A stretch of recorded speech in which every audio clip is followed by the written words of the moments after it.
혹시 내 이름이 영수 아니냐? 고급 세단에서 내린 노인의 목소리가 떨렸습니다. 작업복 차림의 카센터 사장은 멍하니 그를 바라봤죠. 70년. 그 긴 세월 동안 단 한 번도 자신의 진짜 이름을 불러준 사람이 없었습니다. 아버지? 두 노인의 눈에서 동시에 눈물이 흘러내렸습니다. 1950년 겨울 폭격 속에서 놓쳐버린 어린 손. 그 손을 70년 만에 다시 잡은 순간이었습니다. 오늘 여러분께 들려드릴 이야기는 전쟁이 갈라놓은 한 부자의 기적 같은 재회에 관한 이야기입니다. 구독, 좋아요 한 번씩 눌러주세요. 김영수는 6살이었습니다. 그의 겨울은 유난히도 추웠어요. 서울 하늘은 연기와 재로 가득했고 거리마다 사람들의 비명소리가 끊이질 않았습니다. 아버지 김태주는 당시 서울에서 작은 무역업을 하던 사업가였습니다. 부유하진 않았지만 넉넉한 편이었죠. 영수야, 아버지 손 꽉 잡아야 한다. 태준의 목소리는 간절했습니다. 한 손에는 6살 영수를, 다른 손에는 작은 보따리를 들고 있었어요. 영수의 어머니는 2년 전 병으로 세상을 떠났고 이제 이 부자에겐 서로밖에 없었습니다. 피난길은 지옥이었습니다. 한강 다리 위는 피난민들로 인산인해를 이뤘어요. 누군가는 넘어지고 누군가는 울부짖었죠. 영수는 아버지의 손을 꽉 쥐었습니다. 작은 손에 땀이 배었어요. 아빠 무서워. 괜찮아, 영수야. 아빠가 있잖아. 우리 부산 가면 다 괜찮을 거야. 그때였습니다. 삐쾅. 귀청을 찢는 폭음이 울렸습니다. 폭격이었어요. 사람들이 비명을 지르며 사방으로 흩어졌습니다. 그 순간 누군가 영수를 밀쳤어요. 아니, 쓰러진 사람들이 도미노처럼 넘어지면서 영수를 덮쳤습니다. 아빠. 영수는 아버지의 손을 놓쳤습니다. 영수야. 영수야.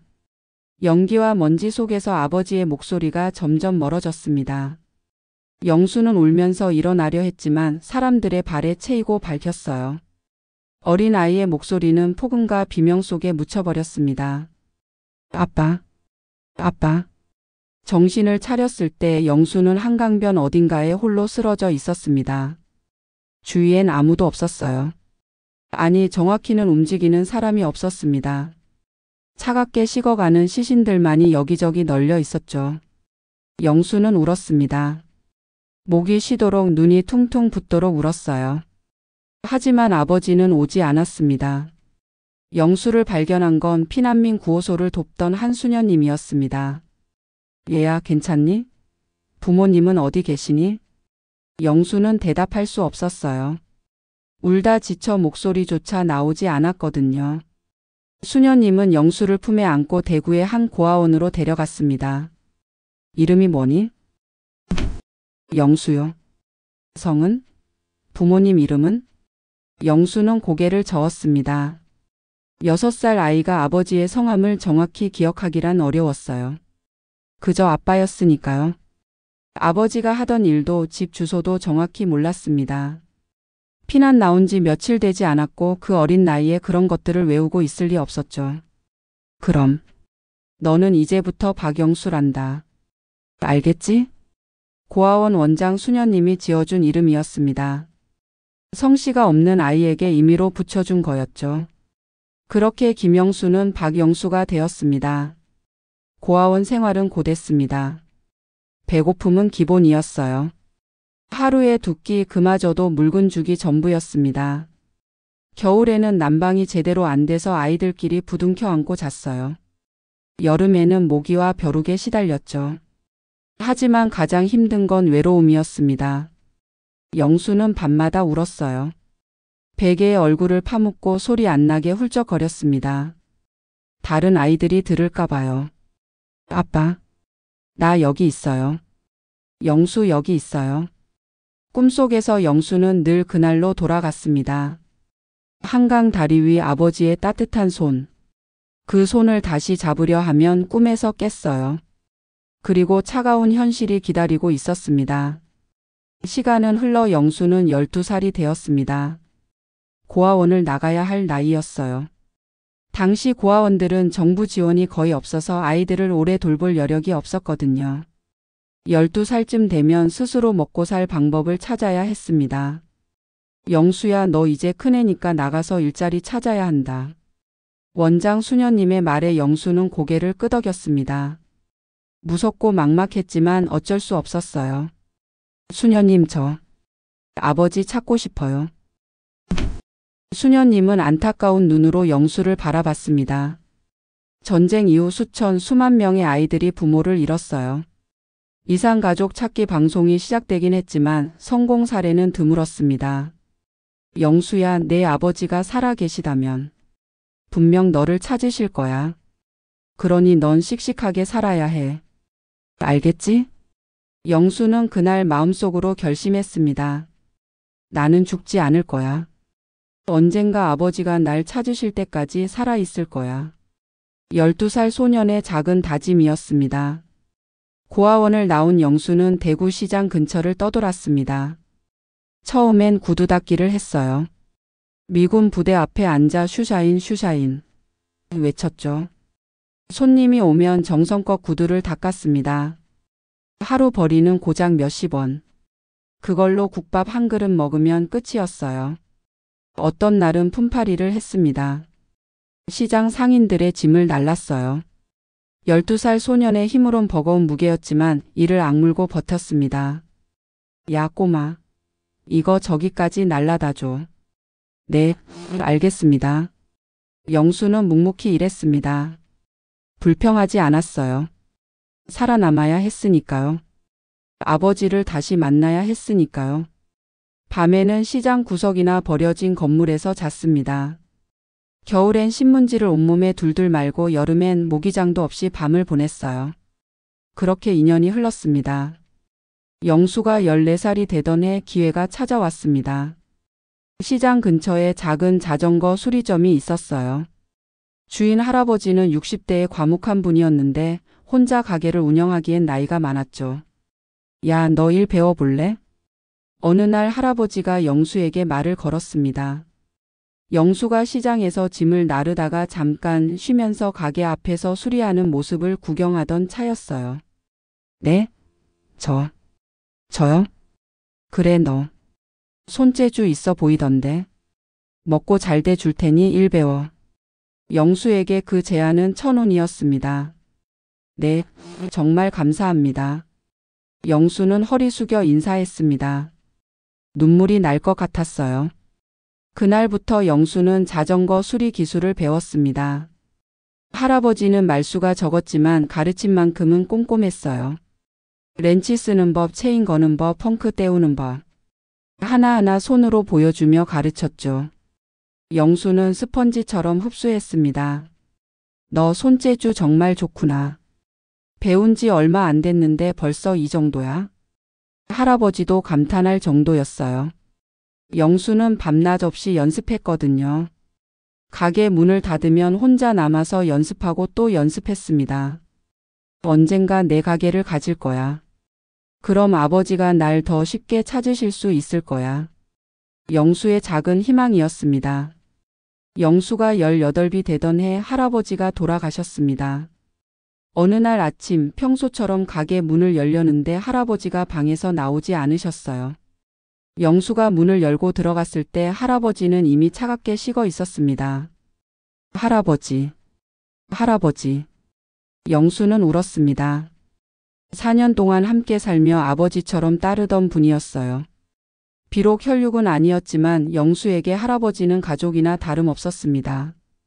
장례를 치르고 나니 영수는 또다시 혼자가 되었습니다. 다행히 할아버지는 유언을 남겼어요. 간단한 메모였는데 이 가게는 영수에게 준다라고 적혀 있었습니다. 법적으로 완벽한 문서는 아니었지만 동네 사람들이 증인이 되어줬어요. 영수야, 내가 이 가게 이어받아야지. 할아버지 유언이잖아. 그래, 너만큼 성실한 애 없어. 잘할 수 있어.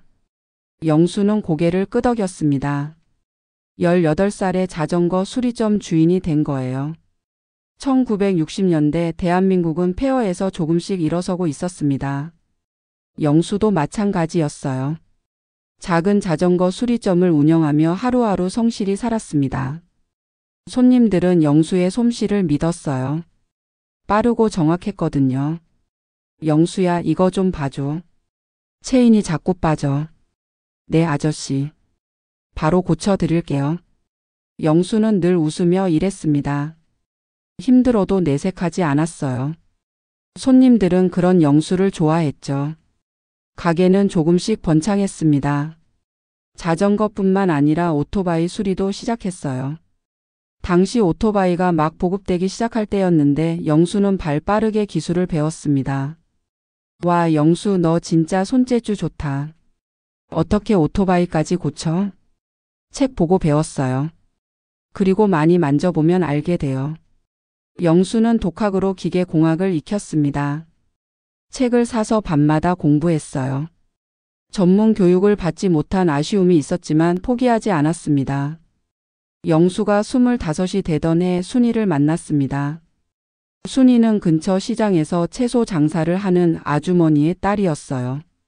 20살 밝고 건강한 아가씨였죠. 순이는 가끔 어머니 심부름으로 자전거를 수리하러 왔습니다.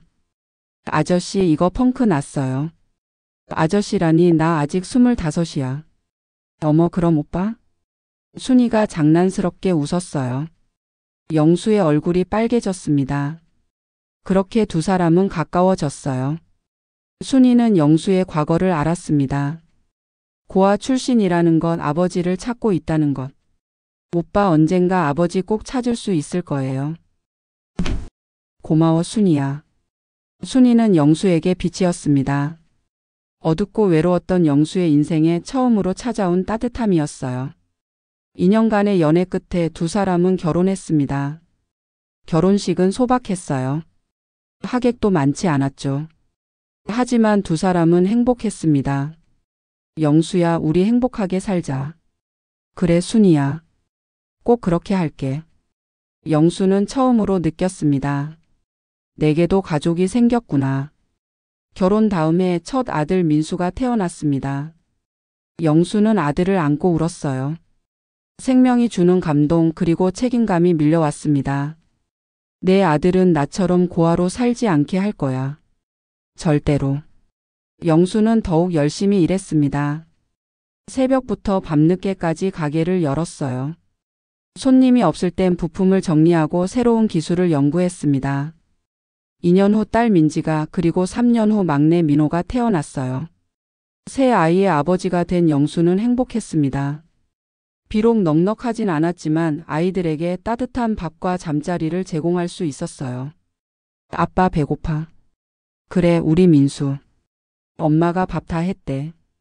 들어가자. 저녁 식탁에 온 가족이 둘러앉는 순간이 영수는 가장 좋았습니다. 자신이 어릴 적 그토록 원했던 풍경이었으니까요. 1970년대 한국은 경제 개발이 한창이었습니다. 자동차가 점점 보급되기 시작했어요. 영수는 이 기회를 놓치지 않았습니다. 자전거 수리점에서 자동차 정비소로 업종을 바꿨죠. 여보, 괜찮겠어? 자동차는 훨씬 어려울 텐데. 걱정 마, 순이야. 나 배울 수 있어. 기계는 다 비슷해. 영수는 다시 공부를 시작했습니다. 자동차 정비 기술을 배우기 위해 서울까지 교육을 받으러 다녔어요. 집을 비우는 게 미안했지만 가족의 미래를 위한 투자라고 생각했습니다. 1년의 준비 끝에 영수는 대구 외곽에 작은 자동차 정비소를 열었어요. 간판에는 박영수 정비소라고 적었습니다. 처음엔 손님이 많지 않았어요. 하지만 영수의 실력은 소문이 났죠.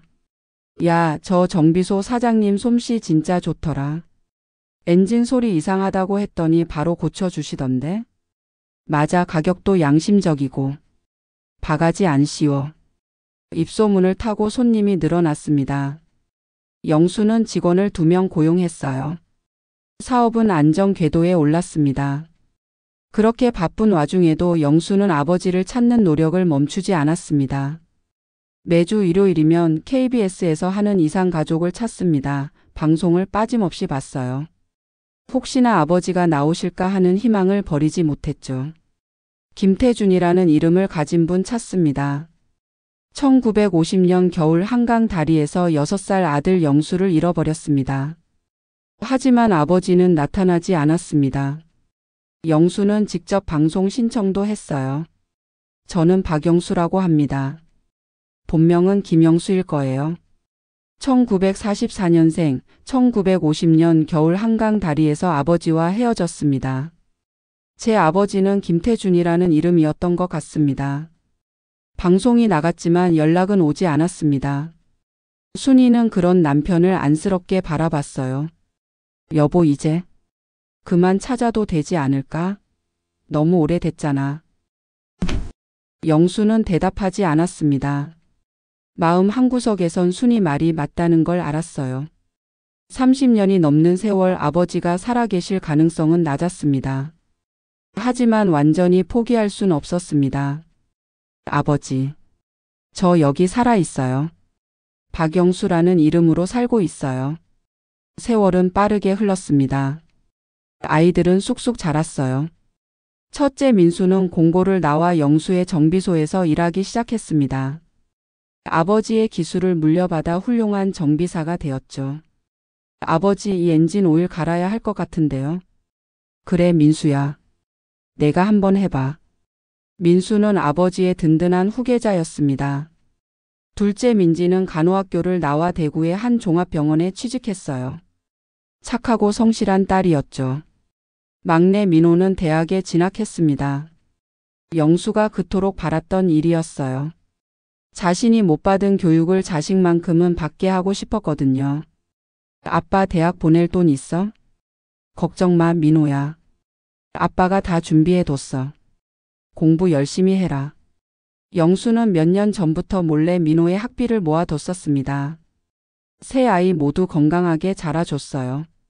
영수는 그것만으로도 감사했습니다.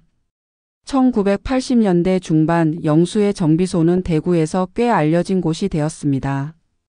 직원도 10명으로 늘었어요. 작업장도 확장했죠. 이제는 승용차뿐만 아니라 트럭, 버스까지 수리할 수 있는 규모가 되었습니다. 사장님, 요즘 장사 잘 되시죠? 그럭저럭요. 먹고 살만합니다. 영수는 겸손했습니다. 실제로 사업은 번창하고 있었지만 자랑하는 법이 없었어요. 그저 묵묵히 일할 뿐이었죠. 손님들은 영수를 신뢰했습니다. 40년 가까이 기계만 만져온 장인의 손길이었으니까요. 사장님, 이 차 다른 곳에서 못 고친다던데 여기선 가능할까요? 한번 봅시다. 안 되는 기계는 없어요. 영수는 늘 최선을 다했습니다. 어려운 수리도 포기하지 않고 끝까지 해결했어요. 1988년 첫째 민수가 결혼했습니다. 그리고 이듬해 영수에게 첫 손주가 태어났어요. 민수의 아들 준호였습니다. 할아버지, 손주예요. 민수가 아기를 안고 왔을 때 영수는 또 울었습니다. 60살에 처음 본 손주였어요. 이야, 우리 준호. 작은 생명을 아는 영수의 손이 떨렸습니다. 이렇게 작고 소중한 생명. 자신도 한때는 이랬을 거예요. 아버지 품에 안겨 있었을 때. 아버지. 저도 할아버지가 됐어요. 아버지도 저를 이렇게 안아주셨겠죠? 영수는 손주를 보며 또다시 아버지를 떠올렸습니다. 70년 가까운 세월이 흘렀지만 그리움은 여전했습니다. 2000년대에 접어들자 영수도 나이를 실감했습니다.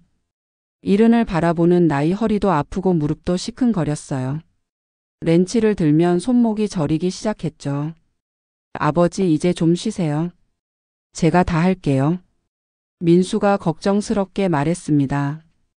이제 민수도 40이 넘은 중년이었어요. 그래야겠지. 내 아버지도 이제 늙었나 보다. 영수는 쓸쓸히 웃었습니다. 2005년 영수는 정비소를 아들 민수에게 완전히 넘겼습니다. 법적으로 사업자 명의를 변경하고 자신은 은퇴했어요. 아버지 정비소 이름은 그대로 박영수 정비소로 남길게요.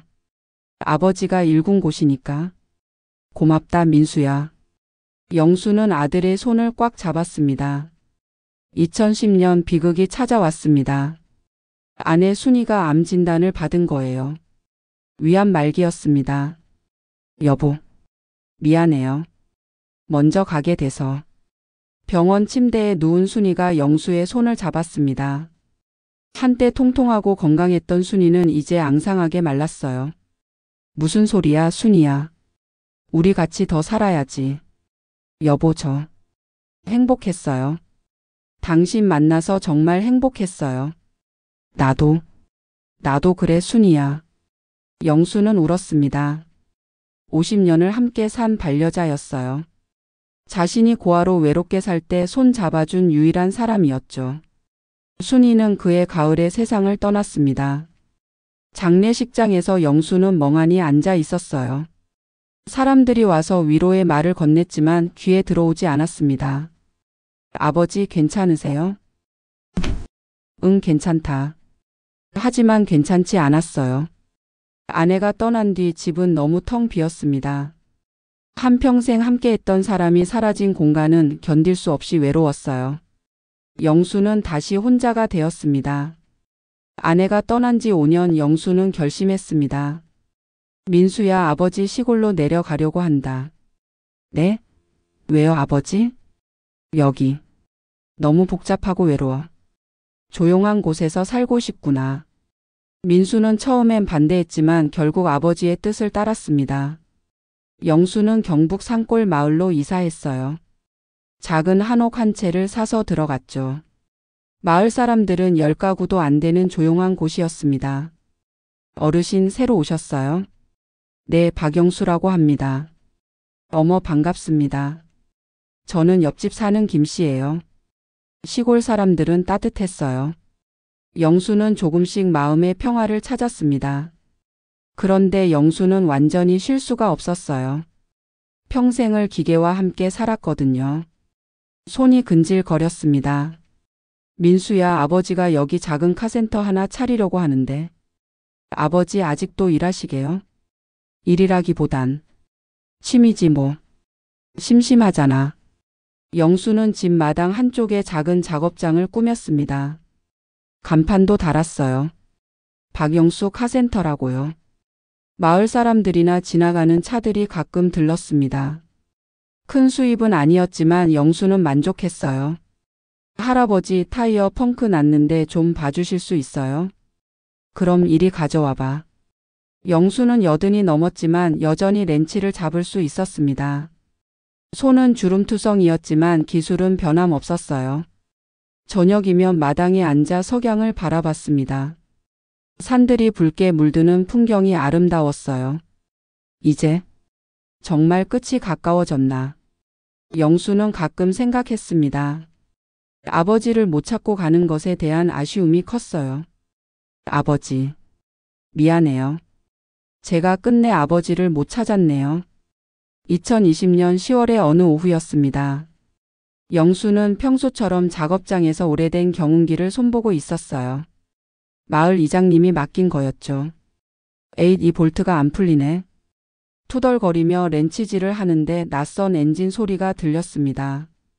부르릉. 고급스러운 엔진음이었어요. 영수는 고개를 들었습니다.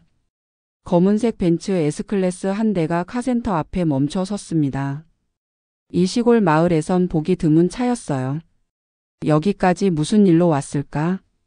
영수는 손을 닦으며 차 쪽으로 걸어갔습니다. 운전석에서 정장 차림의 중년 남자가 내렸어요. 비서처럼 보였습니다. 저기 실례지만 엔진에서 이상한 소리가 나는데 봐주실 수 있으십니까? 그러세요? 한번 봅시다. 영수는 차 보닛을 열었습니다. 엔진을 살펴보니 벨트 장력에 문제가 있었어요. 아, 이거 벨트 장력기가 헐거워졌네요. 금방 고쳐드릴게요. 감사합니다. 영수가 작업을 시작하는데 뒷좌석 문이 열렸습니다.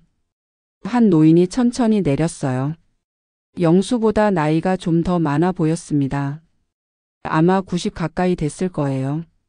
흰 머리에 고급스러운 양복을 입고 있었죠. 사장님, 실력이 좋으시네요. 노인이 말을 건넸습니다. 목소리는 나이에 비해 또렷했어요. 아이고, 뭐려. 평생 이것만 했으니까요. 영수는 겸손하게 웃으며 작업을 계속했습니다. 노인은 작업장을 둘러봤어요. 오래된 공구들, 낡은 간판, 구석에 놓인 고철 부품들. 오래 하셨나 봅니다. 예, 한 60년 넘게 했나요? 이제 취미로 하는 거지만요. 대단하십니다. 요즘 젊은 사람들은 이런 기술 배우려고 안 하던데. 그러게 말입니다. 다들 컴퓨터만 하려고 하죠. 두 노인은 자연스럽게 대화를 나눴습니다. 작업을 마친 영수가 손을 닦는데 노인이 물었습니다. 성함이 어떻게 되십니까? 아, 저요? 박영수라고 합니다. 박영수. 본명이십니까? 이상한 질문이었어요. 영수는 순간 멈칫했습니다. 아, 사실은 고아 출신이라. 어릴 때 고아원에서 지어준 이름이에요. 원래 이름은 아마 김영수였을 거예요. 노인의 얼굴이 굳었습니다. 김영수? 네, 근데 왜 그러십니까? 노인은 떨리는 손으로 안경을 벗었어요. 그리고 영수를 똑바로 바라봤습니다. 언제 태어나셨습니까? 1944년생이에요. 근데 왜 그러세요? 노인의 눈에 눈물이 고이기 시작했습니다. 1950년 겨울에 한강 다리에서 아버지와 헤어지지 않으셨습니까? 영수는 그 순간 숨이 멎는 것 같았습니다. 네? 어떻게 그걸? 팔을 보여주시겠습니까? 왼쪽 팔. 영수는 멍하니 작업복 소매를 걷었습니다. 왼쪽 팔뚝에는 오래된 흉터가 있었어요. 어릴 적 폭격 때 생긴 상처였습니다. 노인이 그 흉터를 보더니 와락 무릎을 꿇었습니다. 영수야. 내가 영수 맞구나. 아, 아니 어르신. 일어나세요. 영수야. 아버지야. 나야 김태준이야. 세상이 멈춘 것 같았습니다. 영수의 머릿속이 하얘졌어요. 귀에서 웅웅 소리가 들렸습니다. 아, 아버지? 그래. 영수야. 아버지가 여기 있다. 70년 만에 부자가 재회한 순간이었습니다. 김태준은 영수의 손을 꽉 잡고 울었습니다. 영수야. 미안하다. 아버지가 미안하다. 아버지. 정말 아버지세요? 그래. 나야. 너를 70년 동안 찾았어. 두 노인은 한참을 울었습니다. 비서는 조용히 물러나 있었고 마을 사람들이 하나둘 모여들었어요. 저게 무슨 일이요? 글쎄. 뭔가 대단한 일인 것 같은디. 진정한 뒤 두 사람은 작업장 안으로 들어갔습니다. 태준이 이야기를 시작했어요. 그날 내가 너를 놓친 뒤에 미친 듯이 찾아다녔어. 한강변을, 피난민 수용소를, 병원을, 고아원을. 안 가본 데가 없었지. 하지만 못 찾았어. 내가 어디 있는지 알 수가 없었어. 이름도. 내가 김영수라는 걸 다른 어른들한테 말할 수 있었을 리 없잖아. 넌 너무 어렸으니까. 태주는 눈물을 닦았습니다. 나는 부산에 내려가서 사업을 다시 시작했어. 무역업이었지. 전쟁 중에도 미군 물자를 다루면서 돈을 벌었고, 전쟁이 끝난 뒤에는 사업이 커졌지. 하지만 단 하루도 너를 잊은 적이 없어. 매일 신문에 광고를 냈어. 김영수를 찾습니다. 1950년 한강 다리에서 헤어진 6살 아들, 왼팔의 흉터. 몇십 년을 광고를 냈는데 영수는 그제야 깨달았습니다. 제가 박영수로 살아서. 그래서. 그래. 내가 이름이 바뀐 줄 몰랐어. 그리고 내가 고아원에 있었다는 것도. 대구에 있었다는 것도. 태주는 주먹으로 바닥을 쳤습니다. 내가 더 열심히 찾았어야 했는데. 전국의 고아원을 다 뒤졌어야 했는데. 아니에요, 아버지. 아버지 잘못이 아니에요. 이번엔 영수가 이야기할 차례였습니다. 저는 고아원에서 자랐어요. 12살에 나와서 혼자 살았고요. 영수는 자신의 지난 70년을 이야기했습니다. 구두 닦기 시절, 자전거 수리점 할아버지, 결혼, 아이들, 정비소. 아이가 셋이나 되냐? 내 아버지. 아들 둘에 딸 하나요.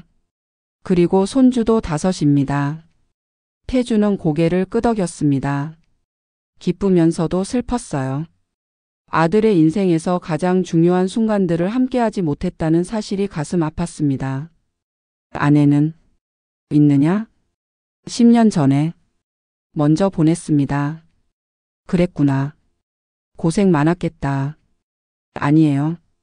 순이는 제 인생의 빛이었어요. 덕분에 외롭지 않게 살았습니다. 태주는 영수의 손을 꽉 잡았습니다. 넌 훌륭하게 살았구나. 아버지가 정말 자랑스럽다. 아버지. 두 사람은 또 한참을 울었습니다. 며칠 뒤 태주는 영수를 서울로 초대했습니다.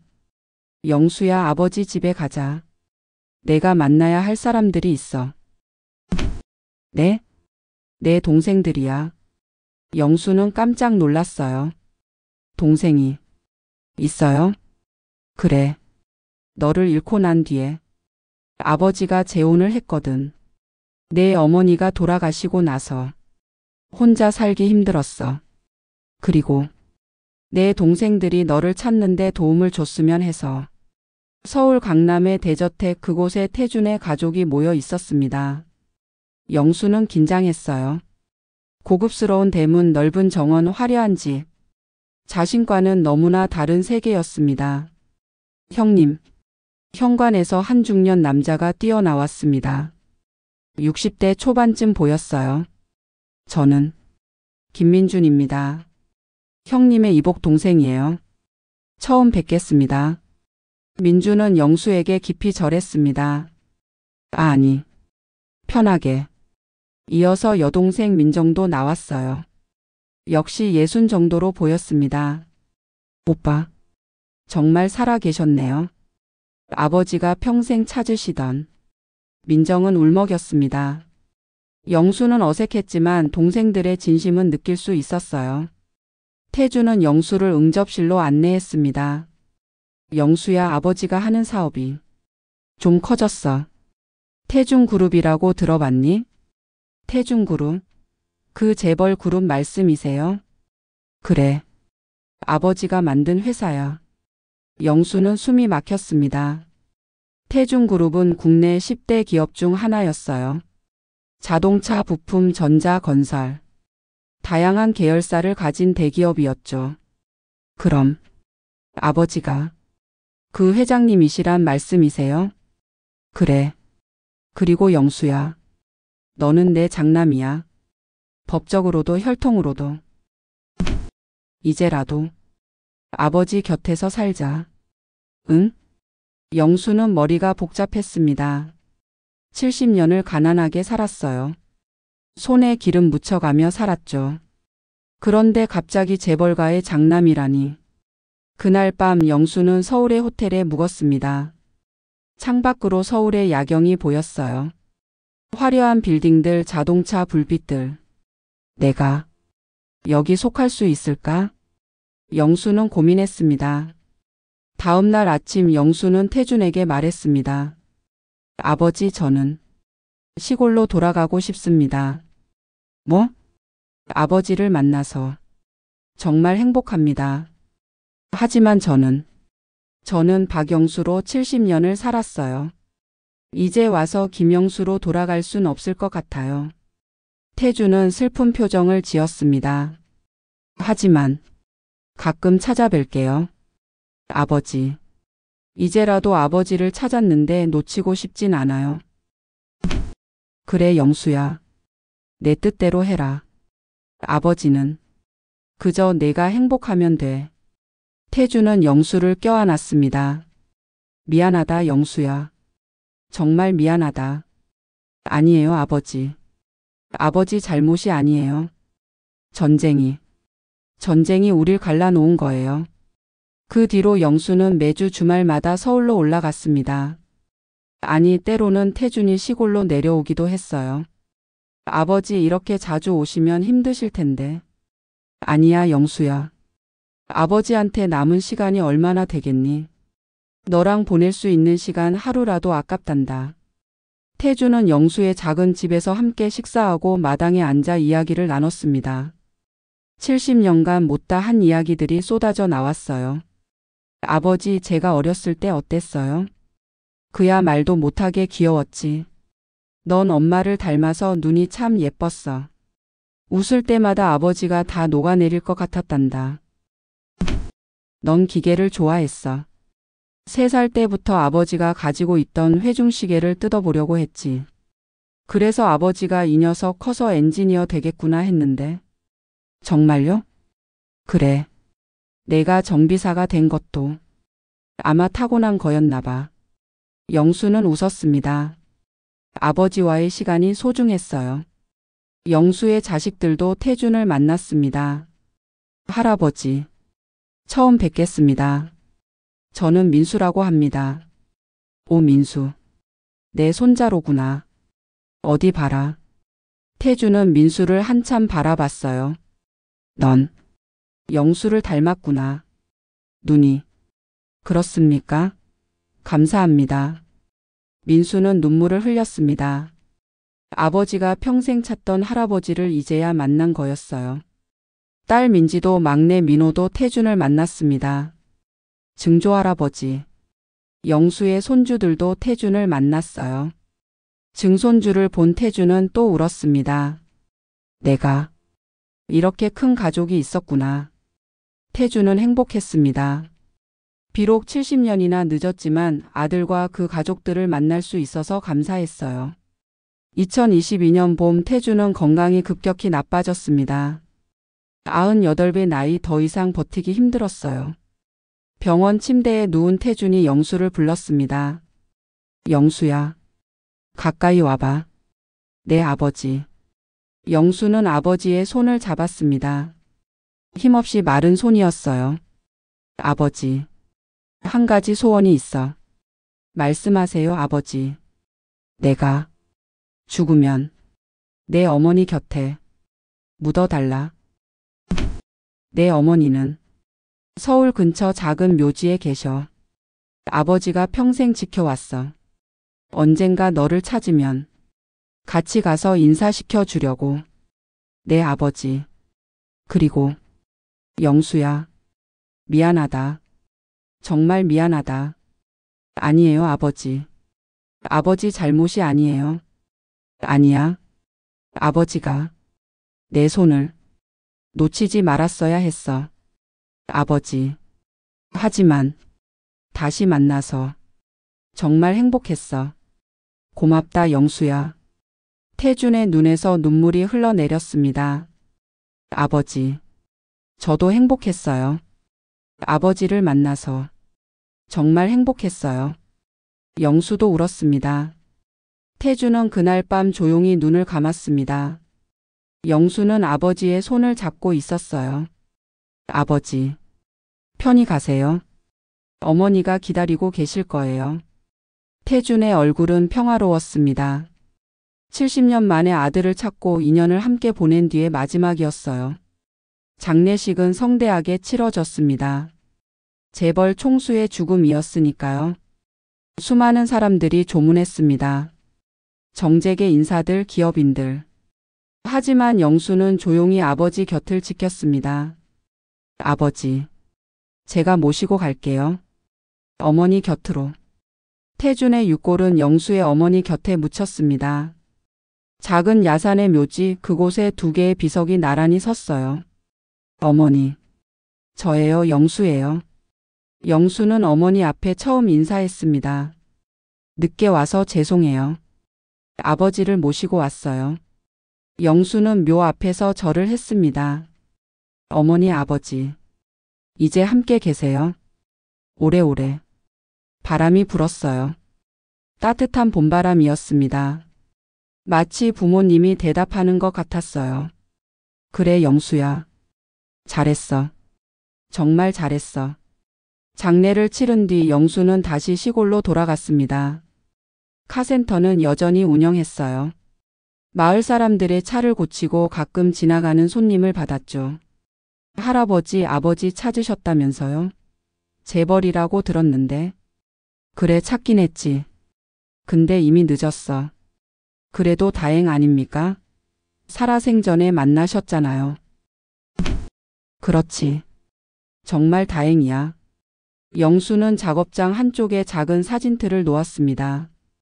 2020년 가을 재회한 그날 찍은 사진이었어요. 두 노인이 서로를 껴안고 웃는 모습.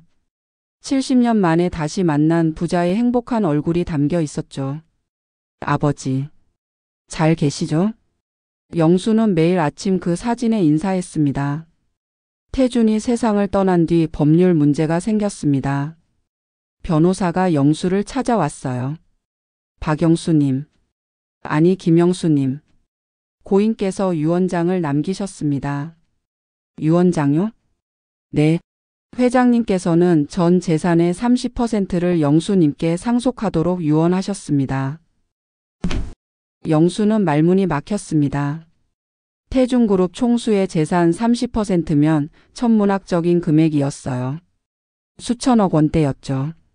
저는 사양하겠습니다. 네? 제 동생들에게 주세요. 민준이와 민정이에게요. 그 아이들이 아버지 회사를 키웠잖아요. 저는 아무 기여도 하지 못했고요. 하지만 법적으로. 제발요. 저는 필요 없습니다. 영수는 단호했습니다. 결국 법정 협의 끝에 영수는 상속을 대부분 포기했어요. 다만 아버지의 뜻을 존중해 일부만 받았습니다. 그것도 자신이 쓰기보단 아이들과 손주들을 위한 교육 기금으로 만들었죠. 형님, 정말 감사합니다. 동생 민준이 영수에게 절했습니다. 아니야. 너희가 아버지를 모셔왔잖아. 나는 아무것도 못했어. 아니에요, 형님. 형님이 살아계신 것만으로도 아버지는 행복하셨어요. 민정도 고개를 끄덕였습니다. 오빠 자주 오세요. 우리 가족이잖아요. 그래, 고맙다. 영수는 가족을 얻었습니다. 70년 만에. 영수는 남은 시간을 손주들과 보냈습니다. 증조 할아버지, 이거 어떻게 고치는 거예요? 손자 준호가 고장난 장난감 자동차를 들고 왔어요. 뭐 이거? 여기 봐라. 이 톱니다. 바퀴가 빠졌네. 우와, 신기하다. 할아버지는 다 고칠 수 있어요? 하하, 다는 아니지만. 기계는 대부분 고칠 수 있단다. 준호는 눈을 반짝이며 할아버지를 바라봤어요. 저도 할아버지처럼 되고 싶어요. 그래? 좋지. 할아버지가 가르쳐 줄게. 영수는 손주에게 기술을 가르치기 시작했습니다. 렌치 쓰는 법, 드라이버 쓰는 법. 70년 전 자신이 배웠던 것들이었죠. 2023년 민수가 제안했습니다. 아버지 이야기를 책으로 남기는 게 어떨까요? 책? 네. 아버지와 할아버지의 이야기. 많은 사람들이 알아야 할 것 같아요. 전쟁으로 헤어진 가족들, 이상 가족들. 아버지의 이야기가 누군가에겐 희망이 될 수 있을 거예요. 영수는 고개를 끄덕였습니다. 그래. 그럴까? 그렇게 영수는 한 작가와 함께 자서전을 쓰기 시작했어요. 1950년 겨울부터 2022년 아버지의 죽음까지 72년간의 이야기를 담았습니다. 책 제목은 70년 만의 손이었어요. 놓쳐버린 손, 70년 만에 다시 잡은 손의 이야기. 책이 출간되자 많은 사람들이 읽었습니다. 눈물을 흘리며 읽었어요.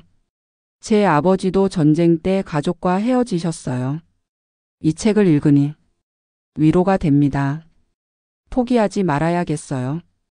저도 북에 있는 가족을 찾아야죠. 영수의 이야기는 많은 이들에게 희망이 되었습니다. 책이 화제가 되자 방송 출연 요청이 쇄도했습니다. 할아버지 KBS 다큐멘터리 팀입니다. 인터뷰 가능하실까요? MBC 뉴스 데스크에서 모셔가고 싶습니다. 영수는 고민 끝에 몇 개의 방송에 출연했어요. 시청자 여러분, 오늘은 특별한 손님을 모셨습니다. 70년 만에 아버지를 찾은 박영수, 본명 김영수 할아버지이십니다.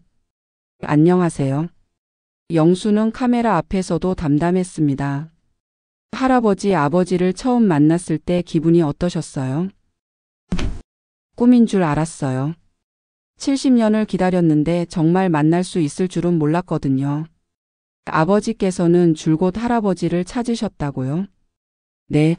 신문 광고도 내고 방송도 신청하고 평생을 찾으셨대요.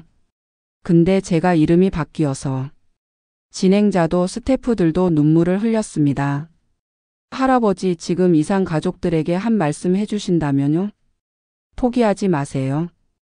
저도 70년을 기다렸습니다. 기적은 일어납니다. 방송이 나간 뒤 영수에게 수백 통의 편지가 도착했어요. 할아버지, 용기 얻었습니다. 저도 가족 찾기를 다시 시작하겠습니다. 감동받았습니다. 감사합니다. 영수는 편지들을 하나하나 읽으며 울었습니다. 내 이야기가 누군가에게 도움이 되다니. 2024년 초 정부에서 연락이 왔습니다. 할아버지, 남북 이산가족 상봉 행사가 열립니다. 할아버지도 참석하셔서 격려의 말씀을 해주실 수 있을까요? 제가요? 네. 할아버지의 이야기가 큰 희망이 됩니다. 금강산에서 열린 이산가족 상봉 행사. 영수는 그곳에서 70년, 80년을 기다린 사람들을 만났습니다. 오빠. 정말 오빠야? 어머니. 서로를 끌어안고 우는 사람들. 영수는 그 모습을 보며 또 울었어요. 자신과 아버지의 모습이 겹쳐 보였습니다. 여러분, 저는 70년 만에 아버지를 찾았습니다. 늦었지만 만날 수 있었어요. 여러분도 포기하지 마세요. 기적은 일어납니다. 영수의 말에 사람들은 박수를 쳤습니다. 눈물을 흘리며 고개를 끄덕였어요. 영수는 아버지로부터 받은 유산으로 재단을 만들었습니다. 태준 장학재단. 전쟁 고아 출신이거나 가난한 형편에 공부하는 학생들을 지원하는 재단이었어요. 할아버지, 제가 이 장학금 덕분에 대학 갈 수 있게 됐어요. 고맙습니다, 할아버지. 꼭 열심히 공부하겠습니다. 학생들이 찾아와 인사했습니다. 영수는 그들을 보며 생각했어요. 내가 받지 못한 도움을 이 아이들은 받는구나. 자신의 아픔이 다른 이들의 희망이 되는 순간이었습니다. 2025년 봄, 영수는 81살이 되었습니다. 건강이 예전 같지 않았어요. 허리도 많이 아프고 눈도 침침했죠. 아버지, 이제 카센터 그만하시는 게 어때요? 너무 무리하시는 것 같아요. 민수가 걱정스럽게 말했습니다.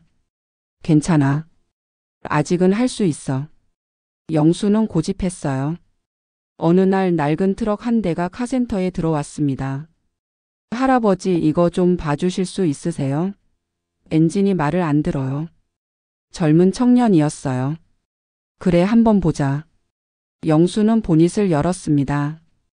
엔진을 살펴보니 여러 곳이 고장나 있었어요. 이거 꽤 오래 걸리겠는데? 괜찮아요. 시간 있어요.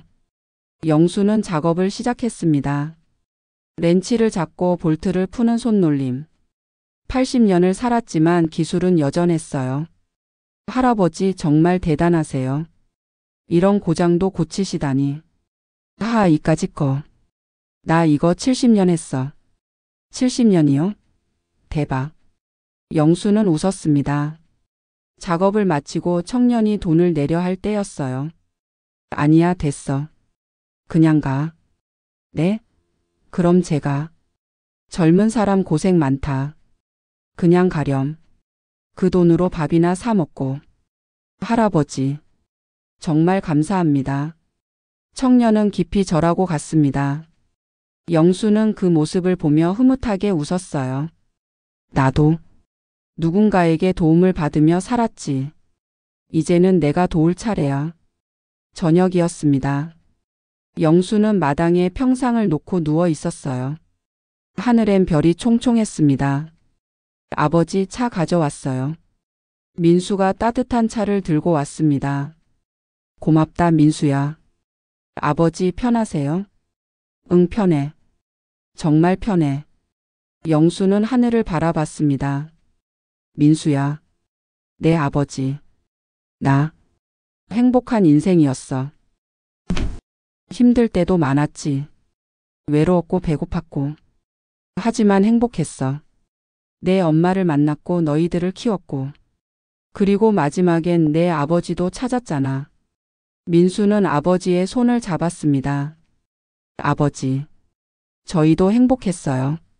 아버지 자식이어서. 고맙다 아들아. 두 사람은 한참을 말없이 앉아 있었습니다. 별이 쏟아지는 밤하늘 아래. 그날 밤 영수는 꿈을 꿨습니다. 1950년 겨울 한강 다리. 6살 영수가 아버지 손을 잡고 있었어요. 아빠 무서워. 괜찮아 영수야. 아빠가 있잖아. 그런데 이번엔 폭격이 없었습니다. 두 사람은 무사히 다리를 건넜어요. 영수야 우리 이제 괜찮을 거야. 응 아빠. 영수는 아버지를 올려다보며 웃었습니다. 아버지도 웃었어요. 따뜻한 햇살이 두 사람을 비췄습니다. 아빠 손 놓지 마요. 그래 영수야. 이제 절대 놓지 않을게.